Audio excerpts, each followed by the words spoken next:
नमस्कार दर्शक बंधु आपण समस्त को मो चैनल को पुणी थे स्वागत करुच्ची।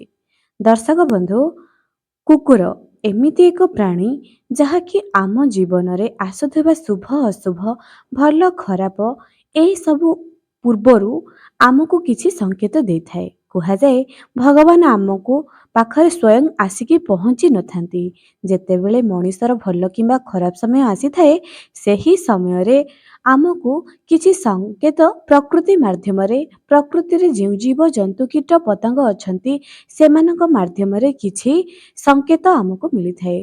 भृगु संहितारु एहा उद्धृत आसीअछि। दर्शक बंधु जेतेबेले महाभारत बा गीता स्वयं श्रीकृष्ण अर्जुन को शुणाइथिले या पूर्वरु भी भगवान श्रीकृष्ण नारद को कहिथिले जे भल एवं खराब समय आसीबा पूर्वरु से मनुष्य को किछि संकेत देइथांती। किंतु मनीष ताहा देखिकी अणदेखा कर देई थाए। जदि मनीष खराब समय आसीबा आगुरु सजग रहिजिबो तेबे किछि मात्रा तो कम निश्चय हबो एवं भल समय आसीबा पूर्वरु प्रकृति जो संकेत आमको देई थाए जदि आमे ताहा जानिदबा आमर खुशी द्विगुणा निश्चय होइजिबो। एबे दर्शक बंधु कुकुर भल समय आसीबा पूर्वरु केउ संकेत देई थाए या उपरे आज आपण मानको बताइबी। आपण माने कोन निज घरे कुकुर पालन करिसेंती कि? दर्शक बंधु जदि आपण माने ए पर्यंत चैनल को सब्सक्राइब करनांती निहाती सब्सक्राइब करंतु। पाखरे थिबा बेल आइकन को क्लिक करी वीडियो को गोटे लाइक टे कर दियंतु एवं कमेंट सेक्शन रे जय मां लक्ष्मी निहाती लेखंतु। चलंतु भल किंबा खराब समय आसिया पूर्वरु कुकुर केउ संकेत देई थाए या उपरे आजिर वीडियो रे जानिबा। दर्शक बंधु आपण माने साही गली रे जो कुकुर देखुचंती आपण कुआडे गोटे बाहर को बाहरुचंती सेही कुकुर आपणक पाखकू आपे आपे रेगुलर आसी जाउची एवं लांगुड़ हलाइबारे लागुची आपणक पाखकू आसुची बारंबार कंटिन्यू एही भली करूची। तेबे जानि रखंतु जे जेउ कार्य रे आपण माने बाहर को जाउचंती ताहा आपण माने निश्चय विजय प्राप्त करिवे, निश्चय आपणकर लाभ प्राप्त करिवे। किंतु मन रखंतु एहा आपणकर पोषा कुकुर होई नथिबो। कारण पोषा कुकुर एमिति रे भी निजर से जो घरे थाए सेही घर लोक माननकु बहुत भल पाई थाए। से निजर अंगी भंगी माध्यम रे से सेमानक सहित मिलिमिशि रहि जाई थाए। द्वितीय संकेतटी एहा अटे जे आपण कुआडे गोटे जाउचंती डाहाण पट आडू कुकुर निजर मुहरे कौनसी शाकाहारी वस्तु कौनसी खाद्य पदार्थ को पाटी रे धरी करी जाउची। जदि आपण माने एहा देखुचंती एहा एक भल संकेत अटे। निकट भविष्य रे आपणको अपार धन संपत्ति पाइबार जोग रहिछि। कौनसी एक खुशी खबर आपणको घर को आसुची। जदि आपणकर डाहाण पटे कुकुर जीव किंबा आसीबो आपण यात्रा समय रे भी सेही यात्रा शुभमय एवं विजय प्राप्त करिवो। तृतीय संकेतटी एहा अटे जे जदि गोटे कला कुकुर आपण कुआडे जाउचंती पाटी रे किछि खाद्य पदार्थ धरी जाउची आपण देखुचंती कुकुरटी खाद्य पदार्थ धरी आग आड़े जाउची दौड़ी दौड़ी जाउची एहा देखुचंती तेबे एहा धनी हेबार पूर्व संकेत। आपणको धनी हेबा पूर्वरु धनवान हेबा पूर्वरु नही नही जदि कला कुकुरटी जदि आपण धरी पाटी रे खाद्य पदार्थ धरिबार देखिबे यह बहुत शुभ संकेत अटे।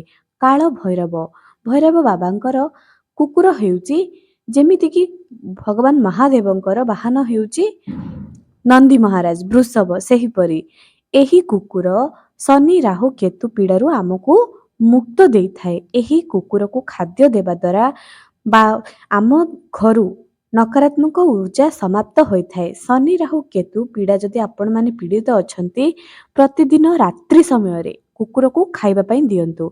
एहा कुकुर को रात्रि समय रे खाइबा को देबा द्वारा आपणको घरर छुआ माने रात्रि समय रे केबे भी डरी भी नाही। एहा सबुठारु भल जिंसटी अटे। तेणु रात्रि समय रे कुकुर मानकु खाइबा पई दियंतु। चतुर्थ संकेतटी एहा अटे जे कुकुर आपणको देखि करी भुकिबो। रास्ता रे बहुत लोक थिबे किंतु आपणको देखिकी ही भुकिबो। आपण एहाको देखिकी जमा भी नजर अंदाज करंतु नाही। कारण आगको आसुथिबा किछि घटना दुर्घटना को नेई कुकुर आपणको उपरे भुकी थाए। ତେଣୁ ଯଦି କୌଣସି କାର୍ଯ୍ୟରେ ଆପଣମାନେ ଯାଉଛନ୍ତି ଟିକେ ରହିଯାଆନ୍ତୁ ଏବଂ ଯଦି କୌଣସି କାର୍ଯ୍ୟରେ ଯାଉଛନ୍ତି ତାହେଲେ ଏହାକୁ ଆପଣମାନେ ସତର୍କତାର ସହିତ କରିବା ନିହାତି ଦରକାର ଅଟେ। ଯାନବାହନ ଚଳାଇବା ସମୟରେ ବି ସତର୍କତାର ସହିତ ଯାନବାହନ ଚଳାନ୍ତୁ। ଆପଣ ଏହି ଜିନିଷକୁ ଟିକେ ନଜର ପକାନ୍ତୁ। ଆପଣ କେବେ କୁଆଡ଼େ ଯିବା ଆସିବା କରିଛନ୍ତି ଏବଂ କୁକୁର କେବଳ ଆପଣଙ୍କ ଉପରେ ହିଁ ଭୁକିଛି, ଏହା ସବୁଠାରୁ ଖରାପ ସଂକେତ ଅଟେ। ଅର୍ଥାତ୍ ଆପଣଙ୍କ ଉପରକୁ କିଛି ସଂକେତ ଆସୁଛି, ଖରାପ ସମୟ ଆସୁଛି, ଯାହାକି କୁକୁର ଆପଣମାନଙ୍କୁ କହିଦଉଛି। ତେଣୁ ଦର୍ଶକ ବନ୍ଧୁ ଚେଷ୍ଟା କରନ୍ତୁ ଯେ ଆପଣମାନେ ସେହି ସଂକେତକୁ ନଜରଅନ୍ଦାଜ ନ କରି ସେହି ସଂକେତରୁ କିପରି ଟଳିବେ। ତାପରେ ସଂକେତଟି ଏହା ଅଟେ ଯେ ତାପରେ ସଂକେତଟି ଏଇଆ ଅଟେ ଯେ ଯଦି ଆପଣ ଘରୁ ବାହାରକୁ ଯାଉଛନ୍ତି, କୁକୁରଟି ଆପଣଙ୍କୁ ଦେଖି ଅଚାନକ ଡରିକରି ସେହି ଜାଗାରୁ ଚାଲିଯାଉଛି, ଆପଣ ତାକୁ ଜମା ବି ଘଉଡ଼ାଉ ନାହାନ୍ତି, ଗାଳି କରୁନାହାନ୍ତି, କିଛି ବି କୌଣସି ବି ପ୍ରକାରର କ୍ରିୟା କରୁନାହାନ୍ତି, ପ୍ରତିକ୍ରିୟା ଆପଣ ଦେଉନାହାନ୍ତି।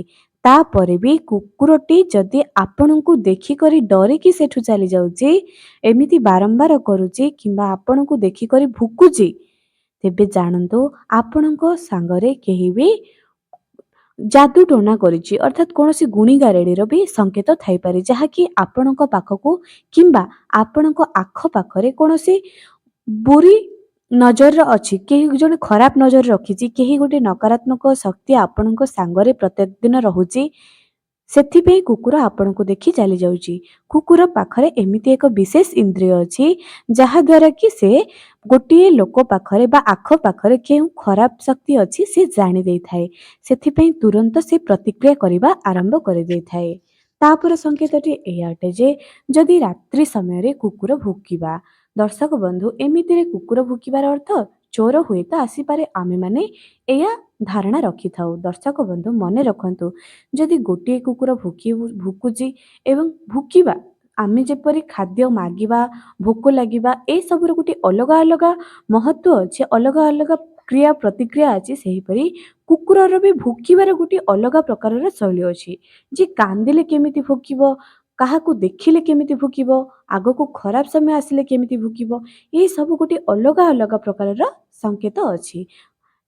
ଦେଖିବେ ଯଦି ଆପଣଙ୍କ ଉପରକୁ କିମ୍ବା ଆପଣଙ୍କ ଘରକୁ କୌଣସି ଖରାପ ଶକ୍ତି ଆସିବାର ଅଛି କିମ୍ବା ଖରାପ ସମୟ ଆପଣଙ୍କର ଆସିବାର ଅଛି କିମ୍ବା କୌଣସି ଦୁର୍ଘଟଣା, କୌଣସି ରୋଗ ଆସିବାର ଅଛି, କୁକୁର ଆପଣଙ୍କ ଘରେ ଲଗାତାର ଗୋଟେ ଅଲଗା ପ୍ରକାରର ଶବ୍ଦରେ ଭୁକିବ, ଯେଉଁ ଶବ୍ଦ ଆପଣଙ୍କୁ କର୍କଶ ଲାଗିବ ଏବଂ ବିରକ୍ତିକର ଲାଗିବ। ଦେଖିବେ କିଛି ଜଣେ ଭୁକିବ, ସମସ୍ତେ ବି ଭୁକିବେ, ସେହି ସ୍ୱର ଆପଣଙ୍କୁ ବିରକ୍ତି ପ୍ରକାଶ କରିବ। ତେବେ ଜାଣିନେବେ ଯେ ଆପଣଙ୍କ ପାଖକୁ କୌଣସି ଏକ ଦୁର୍ଘଟଣା ଆସୁଛି ବା କୌଣସି ଖରାପ ସମୟ ବା କୌଣସି ଖରାପ ସଂକେତ, ଖରାପ ସୂଚନା ଆପଣମାନେ ପାଇବା ପାଇଁ ଯାଉଛନ୍ତି। ଆପଣମାନେ ଆଗରୁ ହିଁ ସତର୍କ ହୋଇଯାଆନ୍ତୁ। ତାପରେ ସଂକେତଟି ଏଇଆ ଅଟେ ଯେ ଯଦି ଲଗାତାର କୁକୁର ଆପଣଙ୍କ ଘର ସାମ୍ନାରେ କାନ୍ଦୁଛି, କୁକୁର କାନ୍ଦିବା ଏକ ଅଶୁଭ ସଂକେତ ଅଟେ। ୟାର ଅର୍ଥ କି ଆପଣଙ୍କ ଘରେ କାହାକୁ ଗୋଟେ ବିରାଟ ବଡ଼ ରୋଗ ହେବାରେ ଯାଉଛି। ତେଣୁ ଆପଣମାନେ ସତର୍କ ରୁହନ୍ତୁ। ଯଦି ଘରେ କାହାକୁ ରୋଗ ପଡ଼ିଛି, ଆପଣ ତୁରନ୍ତ ତାହାର ଉପଚାର କରନ୍ତୁ। ଆମେ ଏସବୁ ଜିନିଷକୁ ଦେଖି ଅଣଦେଖା କରିଥାଉ। କୁକୁର ଭୁକିବା ଜମା ବି ଭଲ ସଂକେତ ନୁହଁ ଏବଂ କୁକୁର ରାତ୍ରି ସମୟରେ ଆମ ଘର ପାଖରେ କାନ୍ଦିବା, ଏହା ବି ଜମା ବି ଭଲ ସଂକେତ ନୁହଁ। ଏତେ ଘର ଥିବ କିନ୍ତୁ କୁକୁର ସେହି ଘର ସାମ୍ନାରେ ଆସି କାନ୍ଦିବ, ତାକୁ ଲାଗିବ ଯେ ଏହି ଘର ପଟୁ କିଛି ଗୋଟେ ଖରାପ ସଂକେତ ଆସିବାର ଅଛି। କୁକୁର ଆମକୁ ସଂକେତ ଦେଇଥାଏ। ପ୍ରତ୍ୟେକ ପ୍ରାଣୀକୁ ଆମେ ସ୍ନେହ ଶ୍ରଦ୍ଧା କରିବା ଦରକାର। ସେ ଆମକୁ କିଛି ସଂକେତ ଦେଇଥାଏ, ଏଥିରେ ତାର କ'ଣ ଭୁଲ? ତେଣୁ ଆମେ ଏହା ଜାଣିକି ବି ଅଣଦେଖା କରିବା ଜମା ବି ଉଚିତ ନୁହେଁ। ଯଦି କୁକୁର ଆପଣଙ୍କୁ ଦେଖିକରି ଖେଳୁଛି, ଅଚାନକ ଖେଳୁଛି, ସିଏ ଆପଣଙ୍କର ପାଳିତ କୁକୁର ହେଇନଥିବ, କିନ୍ତୁ ଯେତେବେଳେ ଆପଣ ଘରୁ ବାହାରକୁ ଯାଉଥିବେ ସେ ଆପଣଙ୍କୁ ଦେଖିକରି ଖେଳିବ। ଯଦି ଏପରି ଲଗାତାର କରୁଛି, ତାହେଲେ ଜାଣି ରଖନ୍ତୁ ଆପଣଙ୍କ ଉପରେ ବାବା ଭୈରବ ଏବଂ ଶନିଦେବଙ୍କର ବିଶେଷ କୃପା ଅଛି। ଆପଣଙ୍କର କୌଣସି ଏକ ବିଗିଡ଼ି ଯାଇଥିବା କାମ ନିଶ୍ଚୟ ବନିଯିବ। ଦେବୀ ଦେବତାଙ୍କର ଆଶୀର୍ବାଦ ଅଛି। ଆପଣଙ୍କର ଜୀବନରେ ଯାହା ବି ସମସ୍ୟା ଥିଲା ବର୍ତ୍ତମାନ ତାହା ଶେଷ ହେବା ପାଇଁ ଯାଉଛି। କୁକୁର ଆମମାନଙ୍କୁ ଯେଉଁ ଶୁଭ ଅଶୁଭ ସଂକେତ ଦେଇଥାଏ ତାହାରୁ ଆମକୁ ବହୁତ କିଛି ଶିକ୍ଷା ମିଳିଥାଏ। ଦେଖିବେ କିଛି କୁକୁର ଆପଣ ବାହାରକୁ ଯାଉଥିବେ ଅଚାନକ ଆପଣଙ୍କ ପାଖକୁ ଆସିଯାଉଥିବେ, ଆପଣଙ୍କ ଆଖପାଖରେ ରହୁଥିବେ, ଖାଇବା ପାଇଁ ମାଗୁଥିବେ, ଏମିତି ହେଉଥିବ। ଏମିତି କିଛି ଲୋକ ଆପଣମାନେ ଦେଖିଥିବେ, ବାହାରେ ଦେଖିଥିବେ, ଲୋକଟି ଯାଉଥିବ ତା ପାଖକୁ ଗାଈ ଆସିଯାଉଥିବ, ତା ପାଖକୁ କୁକୁର ଆସିଯାଉଥିବ, ତା ପାଖକୁ ବିରାଡ଼ି ଆସିଯାଉଥିବ, ଏମିତି ଲଗାତାର ସେହି ବ୍ୟକ୍ତି ସହିତ ହେଉଥିବ। ଯେକୌଣସି ବି ଏକ ଜୀବ ତା ପାଖକୁ ଆସିଯାଇଥିବ। କହିବାର ଅର୍ଥ ଯେଉଁ ଲୋକ ପାଖକୁ ବାରମ୍ବାର କୌଣସି ଜୀବ ବାରମ୍ବାର ଆସିଯାଉଥିବ, ଆଟ୍ରାକ୍ଟ ହେଇ ଆସିଯାଉଥିବ, ଯେପରିକି ଗାଈକୁ ସେ ପାଳି ନଥିବ କିନ୍ତୁ ଗାଈ ଆସୁଥିବ ତାକୁ କହୁଥିବ, କିଛି ଦର୍ଶାଉଥିବ, ଖାଦ୍ୟ ମାଗୁଥିବ, କିମ୍ବା ତାର ଏମିତିରେ ଗାଈର ମଶା ଚୋବାଇବା କାରଣରୁ ଗାଈର ଶରୀରକୁ କିଛି କଷ୍ଟ ହେଉଥିବ, ଯାହାକି ତାକୁ କୌଣସି ମାଡ଼ ହେଇଯାଇଥିବ ଗାଈକି, ତ ସେ ଗୋଟେ ଲୋକ ପାଖକୁ ସ୍ପେଶାଲ ଗୋଟେ ଲୋକ ପାଖକୁ ଆସିବ। ସେ ତାର ମାଲିକ ହେଇନଥିବ କିନ୍ତୁ ସେହି ଲୋକ ପାଖକୁ ଆସୁଥିବ କିଛି ଉପଚାର ନିମନ୍ତେ ବା କିଛି ତାଙ୍କୁ ଆଉଁସିବା ନିମନ୍ତେ। ସେମିତି ଯଦି କିମ୍ବା କୁକୁର ଆସିଯାଉଥିବ, ବିଲେଇ ଆସିଯାଉଥିବ, ସେହି ଲୋକ ତାକୁ ପାଳି ନଥିବ କିନ୍ତୁ ଆସିଯାଉଥିବ, ତେବେ ଜାଣନ୍ତୁ ସେହି ଲୋକର ଆତ୍ମାଟି ବହୁତ ପବିତ୍ର ଅଟେ। ଏପରି ଲୋକ ଆପଣମାନେ ଏହି ଦୁନିଆରେ ବହୁତ କମ୍ ଦେଖିବେ ଯାହା ପାଖକୁ କି ପଶୁ ପକ୍ଷୀ ଆଟ୍ରାକ୍ଟ ହୋଇ ଆସନ୍ତି। ଏଭଳିଆ ଲୋକ ପାଖକୁ ଯଦି ଆପଣମାନେ ଦେଖୁଛନ୍ତି, ଏଭଳିଆ ଲୋକକୁ କେବେ ବି ହାତ ଛଡ଼ା କରିବେ ନାହିଁ, ସବୁବେଳେ ଏମାନଙ୍କ ସାଙ୍ଗରେ ରହିବେ। ଏମାନଙ୍କର ଆତ୍ମା ବହୁତ ପବିତ୍ର ଅଟେ। ଏବେ ଦର୍ଶକ ବନ୍ଧୁ, ଆଜିର ଏହି ମୂଲ୍ୟଭିତ୍ତିକ ଜ୍ଞାନଭିତ୍ତିକ ସୂଚନାଟି ଆପଣଙ୍କୁ କିପରି ଲାଗିଲା କମେଣ୍ଟ ସେକ୍ସନରେ ନିଶ୍ଚୟ ଜଣାଇବେ। ଆଜି ପାଇଁ ରହିଲି, ପୁଣି ଦେଖା ହେବ ଆଗାମୀ ଏକ ସୁନ୍ଦର ଭିଡ଼ିଓରେ।